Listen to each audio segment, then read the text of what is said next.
Starting with our second panel discussion. This one is on designing resilience, health, climate, and human adaptation. Climate change is reshaping the conditions in which people are making everyday decisions. This is a fact we all know. This session is going to ask how individuals, communities, and institutions can adapt to that uncertainty and how behavioral insights can help build that kind of a resilience with a focus on health, livelihoods, and energy. To introduce our panel, Saili Rane leads ecosystem messaging at the Rainmatter Foundation, the climate philanthropy backed by Zerotha, and writes widely on how India talks about climate change. Dr. Saudamini Zucchi works with Purpose, the global social impact organization that builds public campaigns through storytelling, where she leads partnerships on climate and the future of work, including efforts to bring informal workers into India's clean transportation transition. Dr. Ananya Avasti is the founder director of Anvad Solutions, which supports the Ministry of Women and Child Development in India's National Nutrition Mission. She holds a master's in public health from Harvard and earlier led the India Research Center of the T.H. Chan School of Public Health. Dr. Sanjay Maheshwari is a distinguished cancer surgeon, urologist, and healthcare leader who serves as the medical director of the MP Birla Group of Hospitals in India.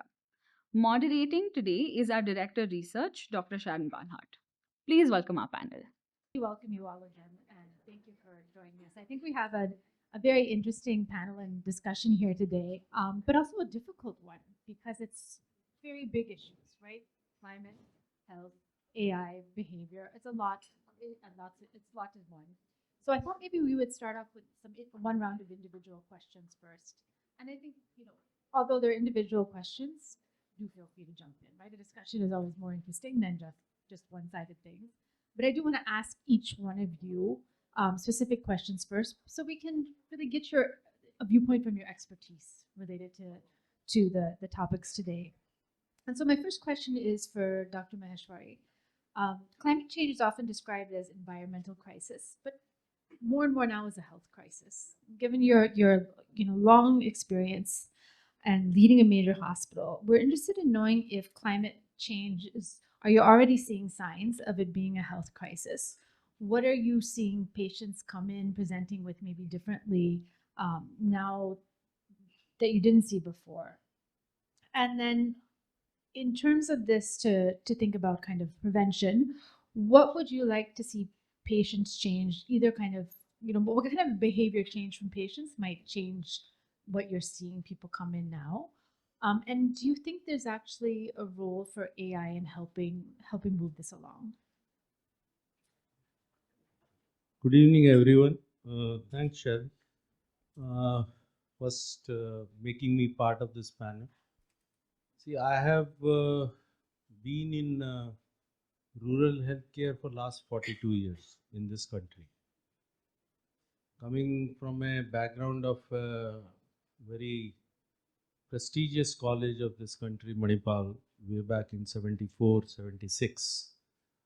And then a long travel in Madhya Pradesh and in various other countries where so-called good climate. Now, when we talk about climate and its effect on disease pattern or healthcare, it is something like what I describe as, I'll take a little bit of time because 42 years is a pretty long time, and rural healthcare is a very serious business where everything gets impacted. Something like what I describe as a Rubik cube of personality, behavior, climate, and every 6 facets of Rubik cube has different colors, right? So life, healthcare, behavioral science, change, and climate is pivoted, and we have to keep rotating things as accordingly what we want to behave to the culture, to the change, to the climate. You must have read in yesterday's paper that so many 3,000 people died in high temperatures in Europe.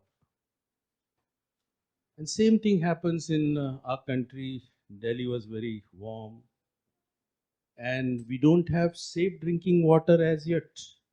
I must say that I have seen one side cow getting bathed, other side people are filling water, one side is algae water, and people are drinking that, and I have highest incidence of typhoid perforation in Chitrakoot district. Out of 10 perforations which we get, they suffer from 9 of them they suffer from typhoid perforations of intestine. So where are we talking about? What is it? Jal Abhiyan and all that type of thing. Har ghar nal. Everywhere one null is there, water is there, but that water, is it safe to drink? But this country doesn't want to know the reality. But I am from the podium, I talk all these things because this is a serious cause which I have been addressing the government. Climate has lot of problems, but still we don't have safe drinking water, which is the cause of 80% morbidity and mortality on health. Now, second thing is when we go to Marathwada, there is no water, so people dig in from the well, go down and take arsenic and chemical water. So there is a lot of incidence of cancer. Then we go to Punjab, we have Amritsar Express, which is Cancer Express, it is called, because there is a lot of fertilizer, again a climate, again a environmental issue, and to the health issue, which is very costly. 12 to 13 lakh rupees per patient in a week is given to any of the hospital or whatever it is. We have been treating people like that. So I will have a cube which has to be for his lifespan of 75 on an average in this country. He struggles to wind up the colors of life. A patient on Rubik Cube, his life is almost like a Rubik Cube. And by the end of life, he understands that there is one separate color which is not matching. So he is always into puzzles. And I, as a surgeon, as a cancer surgeon, as a policy maker, and working with Yogi Adityanath ji, my main concern always remains that we have lot of variation of climate, healthcare issues, and behavioral science. Because people, once you have a malignancy, fungating mass, people don't come near you. When you have tobacco chewing, he chews, he parks here, he drinks coffee and tea from side, eats food with the tobacco throughout his full 24 hours. So paradoxes, dysynchron attitude, and then society, healthcare availability. So all these are interlinked into the cube, which has a pivotal, which is behavioral science, which we are talking about today. So people have to be considerate, people have to understand, doctor community has to understand, government policy makers have to understand. That last question which my friend asked him, uh, it was a genuine question. There is no audit of anything in life. So we have to be careful, and with this, probably the first question of yours, that healthcare and behavioral and climate change has a very close link. Pure air in Delhi in November, December, January, Feb is a rarity. People go to Himachal and other places to get fresh, probably fresh air. And poor fellow, he sweats the majority of the population out of 2 crore population of Delhi, 1.75 or 1.8 stays here in that volatile volcano of climate, which is bad. So I think so. With these words, what I want to say that my agony, as as a doctor, as a cancer surgeon, as a policy maker, still remains after 77 years same. Same. It has become worse because we have cut forest. it has become worse, we have polluted water. If it has become worse because we have lot of vehicles, it has become worse because we are using fertilizer. It has become worse because we are not able to give care in our primary health care centers, which are just the buildings. Every day there is one new private hospital comes up in a district. Every day. This is a story I know about it. So how do we match? How do we control? There will be need for many of your organization, like your organization, like the people those who are sitting here, like people those who are in Delhi and policymaker.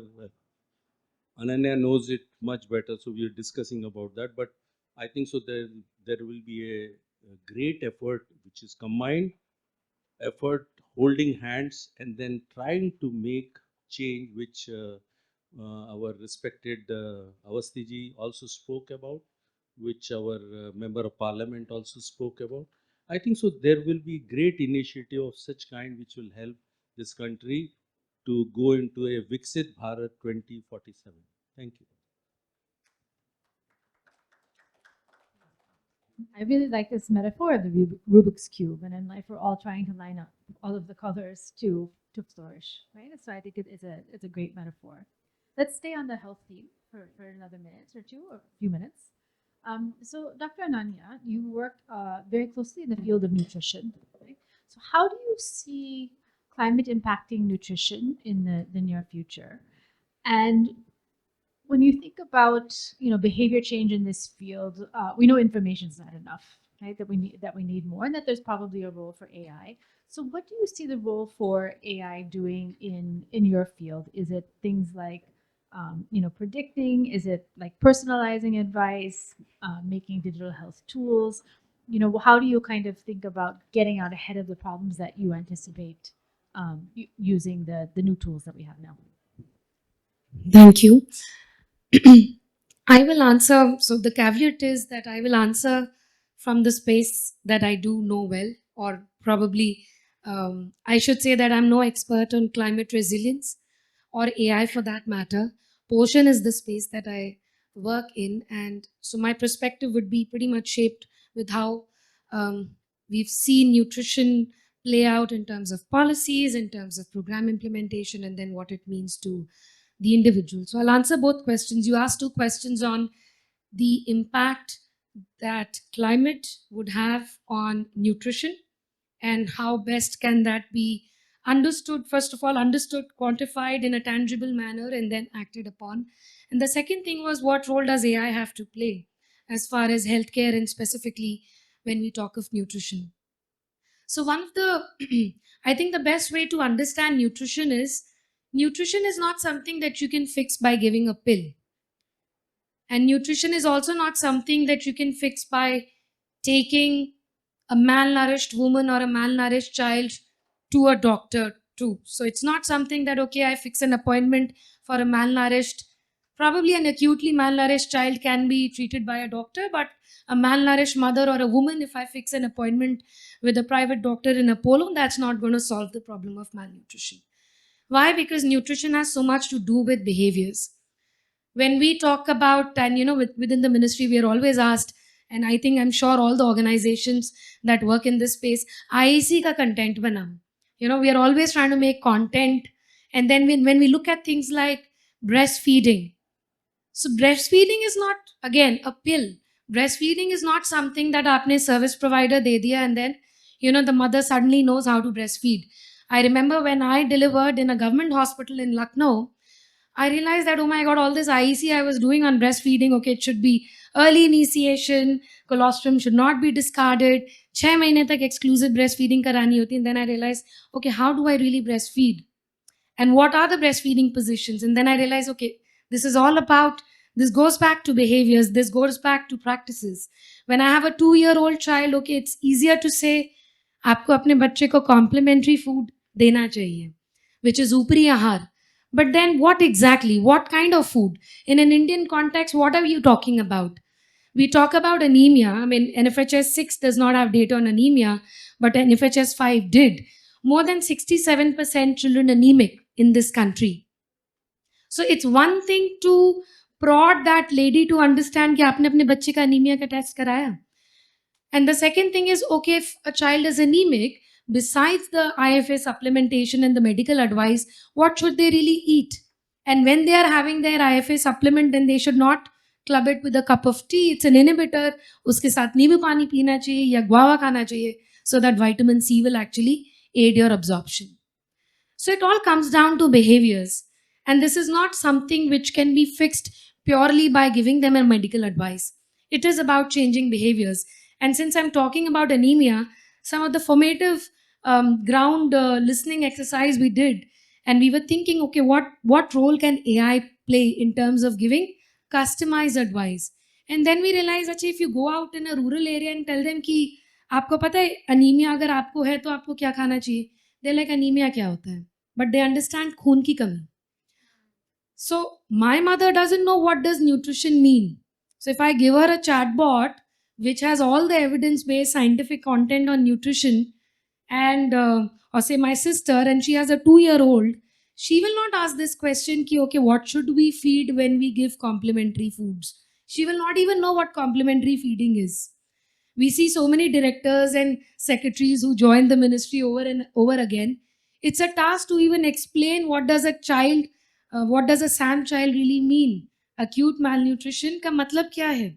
And these are not very little numbers. Latest NFHS 6 data shows that 1/3 of Indian children are underweight.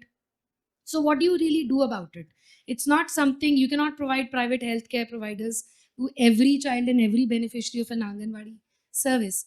But what you can do is bring them, and maybe AI can play that role in terms of giving them customized advice with about 3-4 pillars. One is that it will be customized. It's one thing to, print pamphlets and say that, okay, you should do breastfeeding for the first 6 months. Uske baad first 1,000 days aata hai. Then you're going to be talking about complementary feeding. How many pamphlets are you going to print and make them reach to the, the direct citizens that you're talking about? And then when you go and talk to the citizens, what are they doing? It's not like, it's counterintuitive. It's not like they're not already asking questions around nutrition. But then they're not saying, okay, tell me about nutrition. They probably don't even know that nutrition is different, or maternal and child nutrition of first 1,000 days. They're not going to look up content like that. Their questions are going to be, अभी मैं गर्भवती हूँ, मुझे क्या खाना खाना चाहिए? मैं गर्भवती हूँ, क्या इसमें कुछ सरकारी सेवा में कोई पैसा मिलता है क्या? मेरा बच्चा 2 साल का है, तो आंगनवाड़ी में इसको राशन कितना मिलता है और मेरे हक का राशन कितना है? Those are the questions that they have. Again, anemia they will not ask. But मुझे थकान होती है. Anemia has all these symptoms. सीढ़ी नहीं चढ़ पाते हैं, पानी भरने जाते हैं तो थक जाते हैं. कुछ है क्या जो पता कर सकते हैं, जहाँ पर जांच करा सकते हैं? So then you have to understand, okay, what is that entry point that they have where you can really bring that citizen to possibly an open access, voice enabled citizen chatbot that's available for free, which is also evidence based.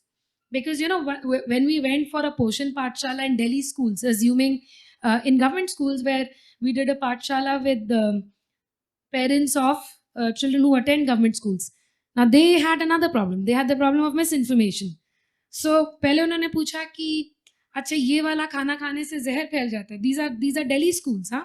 So when you talk about nutrition and you open it up for Q&A, either they'll have questions on avocado कि क्योंकि अमीर लोग के बच्चे इसलिए malnourished नहीं हैं क्योंकि वो avocado खा रहे हैं.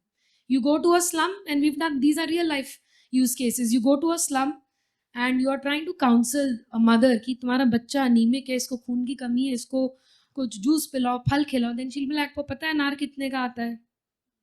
So then you need a customized agent which tells कि नहीं अमरूद खाओ. अच्छा, food will not fix everything. आपका पास का आंगनवाड़ी सेंटर है, उसकी गूगल लोकेशन ये है. In Poshan Tracker, when the government has launched citizen module on Poshan Tracker, they've actually put the Google location for the nearest 14 lakh Anganwadi centers, so that now registration can also be digitized. So then they're like, अच्छा anganwadi centre, अच्छा उसमें क्या मिलता है? Ration मिलता है क्या? They don't even know कि as on date 6 to 7 crore children are monitored for their height and weight every month. And then this is through the portion tracker as per WHO standards. And then once the child comes in the red category, the Anganwadi worker probably knows अच्छा ये malnourished category का है. Mother के लिए क्या? Can she get personalized messaging through a voice chatbot that actually talks to her? Because these children are called Sam. When I came in this space, I remember I was like, Sam kya hota hai? Why does everybody keep talking about Sam? And then I realized, okay, these are acute malnourished children जो कि 3 standard deviation से उनकी कम है height as per उनकी जो stage में height होनी चाहिए थी. How can you explain this to a mother? But you can explain this to your mother कि आपका बच्चा, you know, the mother can always ask कि मेरे को बच्चा लाल कैटेगरी में आया है, Sam बच्चा है, तो हमें फिर क्या करना होगा? Because so much of that intervention really depends on the mother. Anganwadi worker ने मदर चाइल्ड प्रोटेक्शन कार्ड में लिख दिया that okay they have to go to the NRC. What is NRC? क्या होता है एनआरसी? दे आर लाइक अच्छा nutrition rehabilitation centre. Okay, but अगर कोई उसको लोकल भाषा में बता पाए कि अच्छा तुम्हारा बच्चा कुपोषित निकला है, कुपोषण मतलब क्या, अच्छा और ये ठीक हो सकता है, इसके लिए मुफ्त में आपको सेवाएं मिलेंगी. आप जा कर के अपने जो आंगनवाड़ी वर्कर दीदी उनसे पूछिए कि आपको स्वास्थ्य सेंटर पर वो रेफर करें. वहाँ पर आपको जाकर के 3-4 दिन का आपका अगर वेज लॉस है वो भी कॉम्पनसेट होगा. वहाँ पर आपका बच्चे का जब वेट बढ़ जाएगा तो आपको छोड़ेंगे और वहाँ पर बच्चे को ये खाना देंगे. This is very simple messaging, but again trying to explain what the user journey for these 1/3 of Indian children that are underweight that they really need to go to. It's very difficult to do that if, you know, ministry handle is just posting out a social media creative on address malnutrition, feed, do breastfeeding for 6 months. 6 months to 2 years is very important, critical period for first 1,000 days. What does this mean? But it does mean something if there is a voice enabled AI platform that talks to them in their language. Of course, a lot of iterations are also required because, you know, through COVID or otherwise, people still know how to seek advice for infectious diseases. But nutrition, Kaneko, is so abstract. You don't know what the entry point is. You don't know how to get them to talk about malnutrition. You don't know how to get them to ask about anemia, which is facing, you know, every second woman probably in this audience. If all of us were to go and get ourselves, women specifically in this room, if we were to get ourselves tested as per WHO standards, every second, if not every third woman will be anemic. Then the user journey starts. So it's a mix of what they eat, it's about behaviors, it's a mix of how do you close the loop for the services. We can of course afford private services, but if you're going to citizens at large, are you prodding them to be connected to the local PHC or the CHC or the Anganwadi center? And then is the information that you're giving also aligned with the program guidelines? It has to be both. It has to be evidence based and it has to be policy aligned. And third, it has to be contextual also. Yes, avocados are healthy, and I'm myself a big fan of avocado toasts. But then, when you know a mother is asking that my child doesn't eat food, वो खाना नहीं खाता है, क्या खिलाएं? Then you have to go back to ICMR and IN dietary guidelines and see what are the regional thalis through which we can actually give them some tangible input when it comes to food and diets. And then the big question on junk foods, which we call HFSS foods. Trust me, there is very little awareness in the rural areas about how unhealthy these junk foods are, how directly they are linked to diabetes and childhood obesity. Things like fruities and biscuits are actually looked upon as aspirational foods. They're not, they actually think it's rich man's food. And you know, we are the ones who in urban centers are going around saying, oh, no biscuits for my child, no sugar sweetened beverages for my child. But those things are seen. Now that's again behavior change because you have to really educate. And how do you do that? Maybe through such AI customized, personalized tools. And then, of course, context is important. Training them on local languages is important. And finally, you spoke about climate. I'll add one more bit to it in terms of use of AI. This is the demand side that we spoke about. But even on the supply side, predictive analysis is something that is happening as we speak. How do you predict that this child is more likely to be malnourished? And since the resources are only so much, the ministry that I work with, Ministry of Women and Child Development, has less than 1% of union budget. And we are trying to solve a third of underweight children in this country. So the resources are only so many, but there are about 7 to 8 crore beneficiaries of the Anganwadi services. Through predictive AI, you can actually identify which are the geographical pockets, which are the seasonal variations, which children are most likely to be malnourished, which mother is more likely to have a low birth weight baby, and then direct the Anganwadi workers or the Ashas or the ANMs to actually reach that household. And that will have to be clubbed with climate modeling as well. Because, so talking about climate, of course, we know that, I mean, at least from the science side, we know that it's not just about quantity but quality as well. Climate is already affecting and impacting production yields. 7% rice production in India has gone down in the recent El Nino years. This is a lot. And not just when we talk about nutrition, it's not just quantity, but quality as well.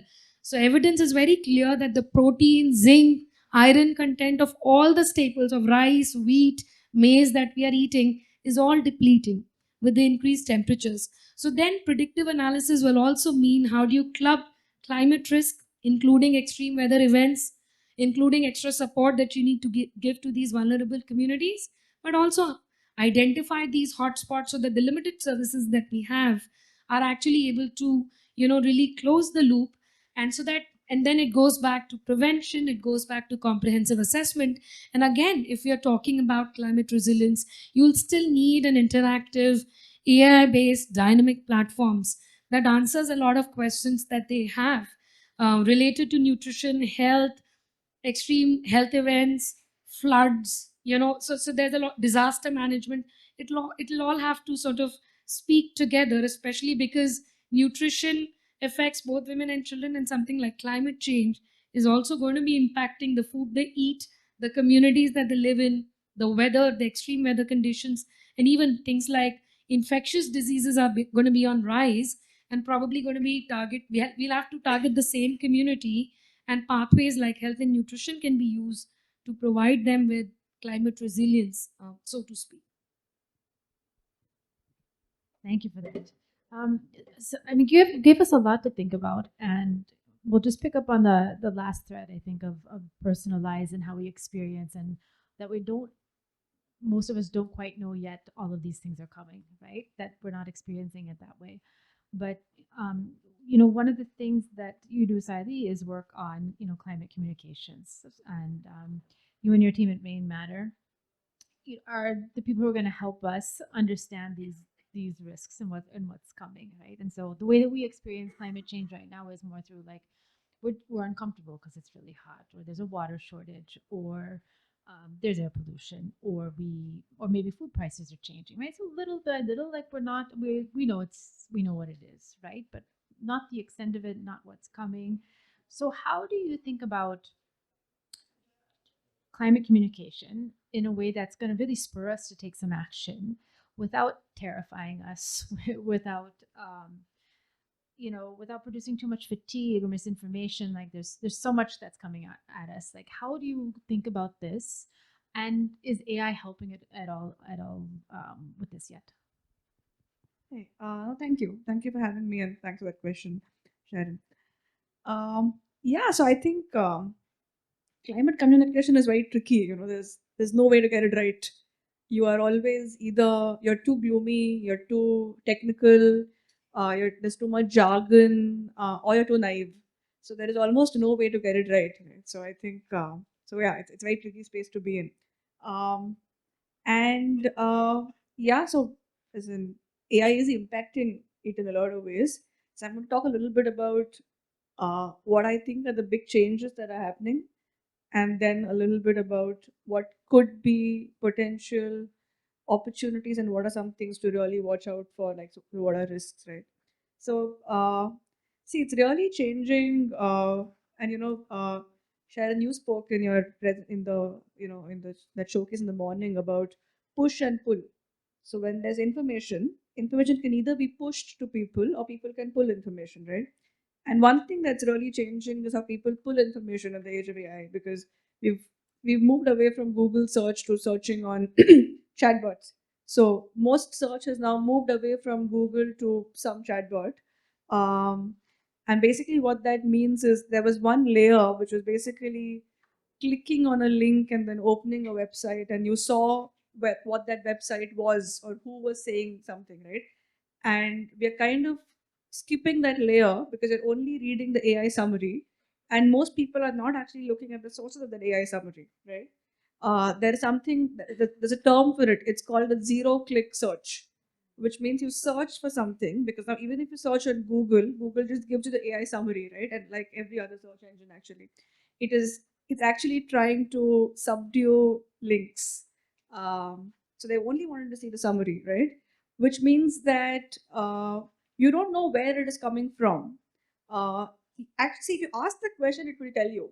But most people are not asking the question. And therefore, I'm saying this whole realm of how the way people pull information is really changing. And that is something for all of us who are trying to do communication of all kinds, not just climate actually, but definitely also climate, to think about. And therefore, there's a whole other thing that's spurred up. So, what was earlier SEO, which was search engine optimization, has now become AEO, or answer engine optimization. And I feel very conflicted about it, but yeah, maybe then it's for people to think about how you end up in those answers, because that's where people are searching for answers, right? And so I think that's one big realm that's changing. The other thing, and I think, both Dr. Maheshwari and Dr. Awasthi touched upon it, is this whole thing about basically contextualization or solutions, right? See, I think so. What you said is important. How do you leave people not at a place of despair, but at a place of hope and agency? Because if I only give people more and more information, and I'm leaving them at this place which is despair, it's not helping anyone, right? मतलब अभी और कितना बताएंगे कि climate change हो रहा है यार? Yes, El Nino is happening. Yes, it's really hot. And honestly, do we need to go and tell anyone in India right now it's really hot? It is really hot. So, and I can tell you all the reasons about it, and then I can tell you how it's going to get worse. And if I leave you there, I'm leaving you at this place of despair. And then a lot of people tend to disengage, right? They don't want to hear more information around it. So they don't even want to hear how it's going to impact them. Um, and I think when talking about solutions, maybe there is some little bit of an opportunity with AI, because of even what you spoke about contextualization, right? So because solutions are useful when I'm actually able to go and do something with it, right? If you tell me something and now I'm actually able to figure out how to implement it in my life, that's when they become really useful. And actually give a good example of how that can happen. We're seeing that happen in some ways. So like voice-based AI is very good because you're able to, translate, you're able to tell people in a way that they can actually consume the information. Um, Also for even if it's not solutions, even if it's just information. So one interesting thing, for example, is we work with a partner who showcase environmental films, right? And one of the problems they had is there were environmental films, documentaries being made about a certain place and a community, but they were made in English or they were made in a different language. And so the people from that place were actually not able to really understand the film, right? And so the places that the film was made on, that community wasn't able to understand it. And subtitles don't work because like people are not able to read text. And so now and dubbing is a very tedious process if you do it manually, and this has completely changed in the last 2 years. So now you're voice based AI and they're able to translate those movies into languages, and they can do it at scale. So they do a festival every year, they're showcasing 100 movies, and the 100 movies are getting dubbed in the language of the place that you're doing it, right? So I think brilliant, great way to actually use that technology to take it to more people, and the people probably need to hear it the most. So I think that's really good. And I think I think I'll just make two more points. One way in which can be very very useful in the spirit of climate, and we heard both all these examples about how we don't actually realize climate is a lot of what I call invisible connections. We don't see a lot of those connections, right? So we see the cancer train, but we don't think it's because of chemical farming.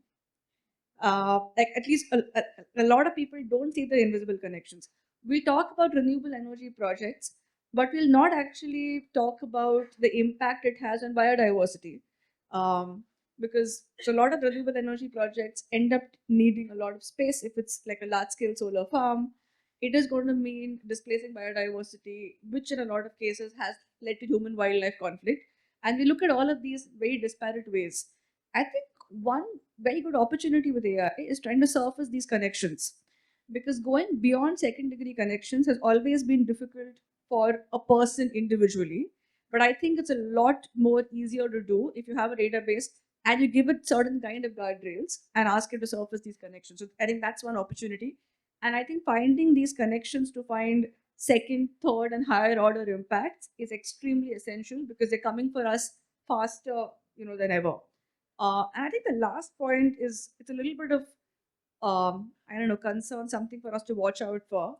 See, AI can give you all of this, right? It is layers that can contextualize. It is layers that can give you something in a format that you like. So if you want to consume information in text, it will give you text. If you want to hear it, it will make it into a podcast. It can do all of that. It can summarize, but all of it is only as good as the quality of the information underlying it.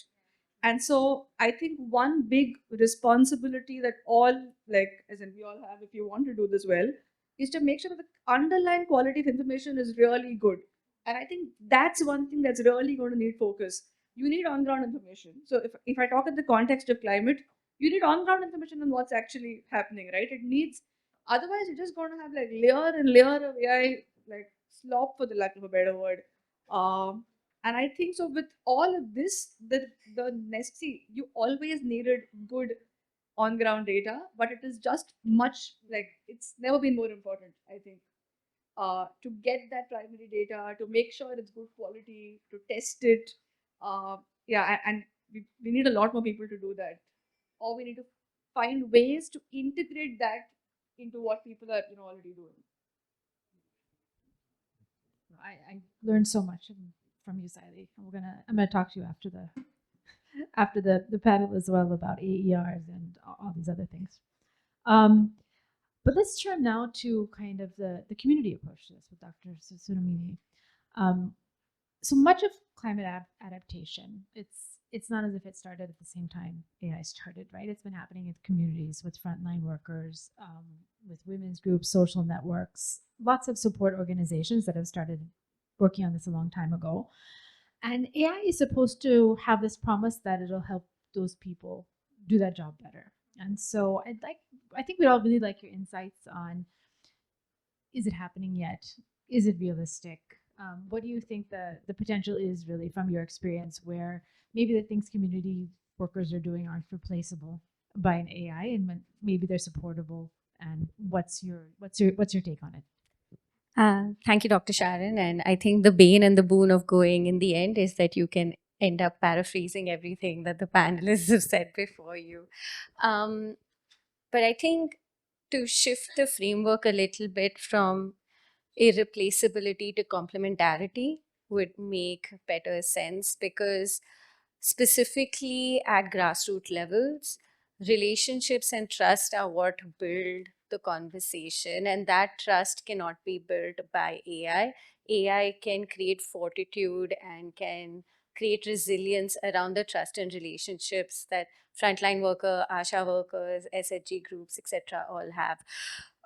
Just to share examples of the work we've been doing on how we are using AI with communities, etc., is sort of at three levels. The first level is sense making, something that Sally has already spoken of, in which we've used social listening, specifically with regional newspapers, digital media, new age digital media presence, to be able to work with our climate communicators network as part of a project we run called Hands of Transition, which sort of creates a digital directory of ways in which people are talking about agricultural production, regenerative agriculture. There are vocabularies being developed around this in regional languages, which aren't necessarily getting collated or compendiumized in regular academic work. But through social listening, we're able to do this, and we're being able to reflect it back to the community and see what the community has to say about it. I think understanding how the community even talks about air pollution or talks about mobility or talks about how they look at agriculture production is very interesting when you have it through regional representation in that way. In that way, I think it's interesting that sense making, when we move from the position of sense making to action orientedness and taking that information back to the community, we realize that specifically in this Hands of Transition project that I'm talking about, is that farmers would use the radio to get information and to collate information. But when it comes to taking action, they will only listen to another farmer or an agricultural institute that they have been engaging with for a really long time. So in that way, AI potentially could help in supporting these agricultural extension workers who are part of these agricultural institutes, who work in grassroots levels, to be able to support them in this sort of, talking about optimization of irrigation or doing the sort of heat mapping when they're doing their seed sowing cycles, or even identifying crop diseases. So being able to create these tools to support these workers that can then facilitate better farming practices for the community that we're engaging with. I think it's a really interesting piece when we talk about it from the perspective of not erasing or silencing local languages or local knowledge systems. These tools are supporting us in sort of codifying these local knowledge systems rather than replacing them. And I think if AI is able to do that successfully, it would help build resilience. And that is what a successful metric of resilience would look like in the project that we're running, which is ongoing. And so therefore we have to see what a successful outcome looks like.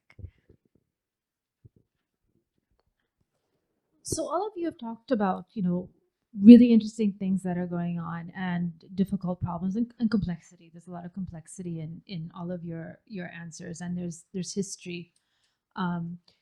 So what if we go to the other spectrum and start with a small, focused, precise question? Within your own work, if you could pick one actor and change one behavior, so that actor might be a citizen, an actor might be a policymaker, it could be some kind of influencer. What actor do you think, if you could really get a behavior change to happen, would really unlock something important in your field?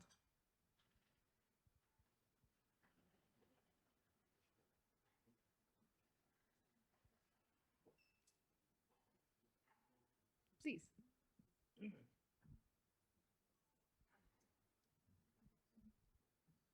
Now, this seems to be a very precise question and precise answer you want. And I have full page which I have written of 42 years. So I'll start with to make the hall little bit lighter. I do a lot of shero shairi apart from operating cancer surgery. So I'll, with due respect, because it is in Hindi, shero shairi. It's in couplet from a very old famous movie. आप लोगों के लिए इसलिए सुना रहा हूँ कि जीवन इतना कठिन नहीं है जितना बताया जा रहा है, बड़ी आसानी से जिया जा सकता है, और गांव में तो बड़ी और आसानी से जी सकते हैं. She has asked one question, what is that one change which you want to do? तो देवानंद साहब की एक पिक्चर आई थी, बहुत पुरानी थी, तो उसमें वो बोलते हैं, मैं जिंदगी का साथ निभाता चला गया, हर फिक्र को धुएं में उड़ाता चला गया. Whenever there is tide and challenges of environment, tsunamis, earthquakes, you have to behave the way earth behaves. You have to take shelter. You have disease, you take shelter. So we have only answer when problems they come. Majority, whether with artificial intelligence or pregnancy, as Ananya has mentioned. For the first time somebody becomes mother, she doesn't even know anything.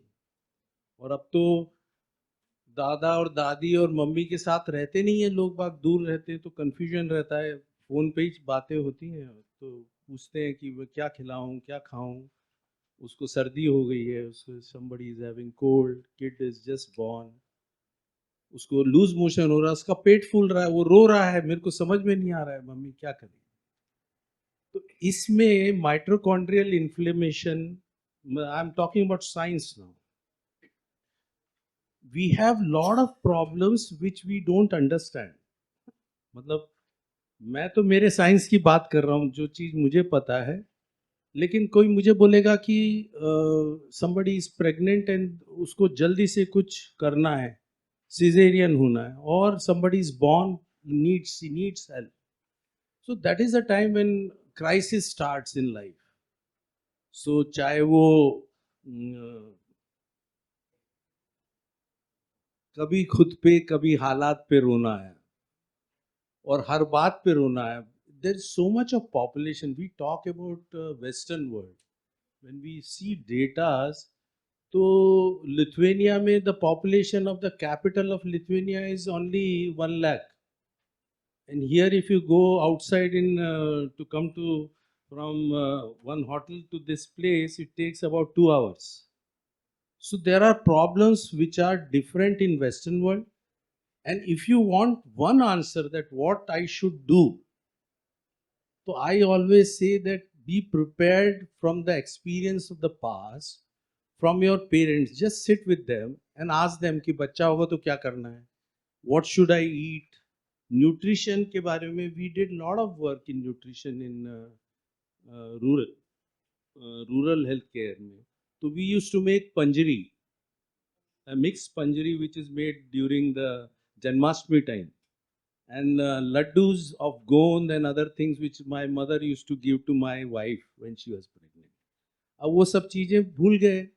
अब हमको ये याद आता है कि जोमेटो में कौन सा वाला अच्छा वाला डिलीशियस फूड है, इसको खिलाना है कुछ, क्योंकि खा नहीं रही, she is vomiting. What I am trying to say that everything has a solution, and every disease has one problem which is now named as mitochondrial inflammation. How do we reduce inflammation of mitochondria? Is through stress. Stress का reduction if we do in life, तो हर फिक्र को धुएं में जब आएगी problem तब देखेंगे. और एआई का यूज कहाँ पे किस इवैल्यूएशन में करना है, we have done lot of work on AI models, clone answering the problem. But basic problem of Indian society is they want to see doctor, they want to see their mother, they want to see and ask their friends in the colony ki teri pregnancy ke time mein kya hua tha. And there are a lot of things, like this is one part, cancer is another part, malnutrition is other part, living life it's the other part. And पेड़ लगा रहे हैं लोग बाग, people are planting trees because there are a lot of changes which are taking place. So we should do work what largely government of India has very precisely done lot of work. ICMR had done lot of work. Various agencies, as Ananya and all of you will be agreeing with me, and so many people those who are working. There are a lot of things which government has made as standard operating procedures which has to be followed. They are elaborate, they can be made simple. And one more thing which I want to tell through this podium and to the audience, that in policy maker, the people those who have seen jungle should lead jungles. Environmental minister should have seen jungle. A health minister should be a doctor. A child and maternity should be a gynecologist.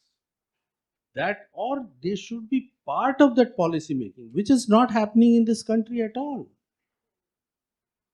और वो ही change कर पाएगा. That only will change everything possibly. I don't say कि all the ministers have that power to do things, but yes, they can suggest. So we will be able to change. And Viksit Bharat, which is a concept which will get fulfilled, we are seeing lot of things happening. Good primary health centers have come up. There are a lot of posters, a lot of booklets, voice answers, softwares, AI, cloning, agents, and predictives, and then kind of evidence-based science that these many. Uh, Telangana had, Andhra Pradesh did a lot of work on child and healthcare. Samir Sharma, who was um, my very good friend, now he's retired, he has done a lot of work on and then evidence based.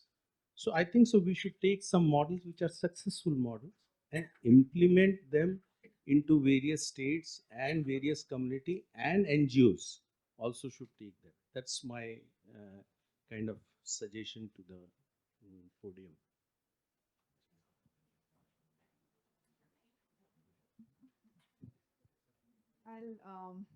So the question was, what's one behavior I'd like to change and for who? So yeah, I'll make it quick. And we spoke about this, Sharon, the last time we met. But so I'd want for the target whatever is individuals in broadly in urban areas, and I would love for them to stop using quick commerce. So this is a pet peeve for those of you who've probably spoken to me. Yeah, I think the one behavior change magic wand was I want people to stop using quick commerce, because I really think it's good for a lot of it's good for the environment, it's good for you, it's good for a lot of things. It as in why good for the environment, whatever, right? As in a lot of packaging waste, the footprint, then of course you have the livelihood angle. So there's a lot of things. But I also think like the reason I kind of choose that is um, it's in a way to me the best representation of this uh, of the you can say the fever of instant gratification that we all live in. And if I really have to think about climate and environment, I think that's one belief I think we really need to change, right? It's even the solution, it's not an easy road.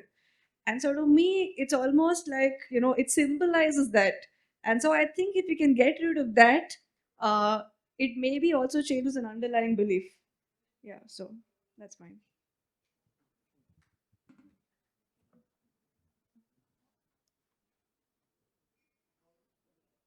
I'd say that in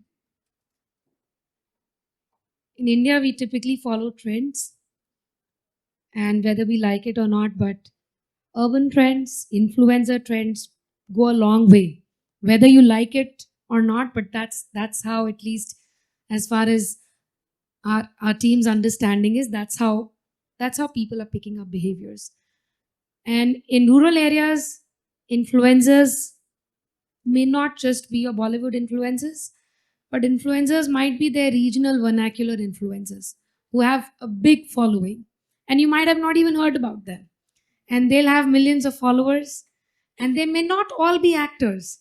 They may be like different people, like a cook or like a local doctor who may not even be an MD. But there are a lot of these influencers who have a big hold over how the youth is thinking about almost everything, not just nutrition and food. So I think one behavior change is if we can really find a way to capture the minds of, first of all, map these influencers, and then find a way to change their minds first, and find a way to communicate nutrition, since I'm biased towards that space, nutrition, what you put on your plate, how do you feed your child.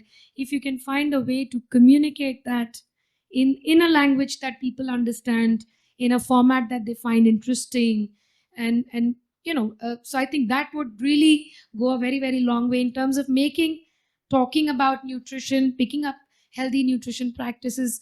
How can these influences really help us make it sound cool, and how do you really articulate it? I think that is something that we can. I always joke, and through my mother I know Mr. Ravi Kishan, and I always think that the next time I meet him, I'm going to tell him that, sir, can you do a messaging on anemia? if imagine Ravi Kishan does a messaging on कि बहनी आपको खून की कमी के बारे में पता है, everybody was going to be talking about anemia and खून की कमी. So I think and I'm talking about like a national influencer, but the point is there are a lot of these regional influencers who may not be actors, but youth really does listen to them. So if they talk about antenatal care, registering for government services, testing your anemia, knowing what to feed your child, saying no to junk foods, and eating healthy, eating home food, if they can make it sound cool, I think that's where behavior change can probably start in the context that we live in. The way I see it, in terms of pure numbers, I think the largest resource we have in our health system are our frontline workers. I mean, we're sitting at 2.4 million frontline workers, give or take. And if we were to augment their human judgment, I think given the infrastructure is already crumbling, etc., I think it's surprising and how overburdened they are. If we could augment their agency by giving them the belief and the confidence and empowering them through, being critically I think this is something that I learned from the sessions today about how you have to have critical trust rather than blind trust in AI. And so if we can empower them to have critical trust and augment their own human judgment in using AI over the next 5-10 years, I think we will be seeing a foundation of healthcare systems that, I don't know, maybe it's utopic, but would really make a difference.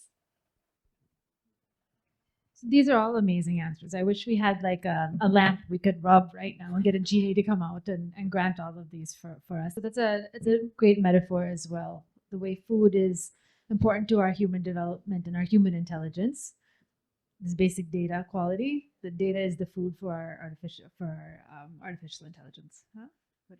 So with that, we'll thank all of you so much for bringing all of your insights to one panel and to the room today. And thank you so much.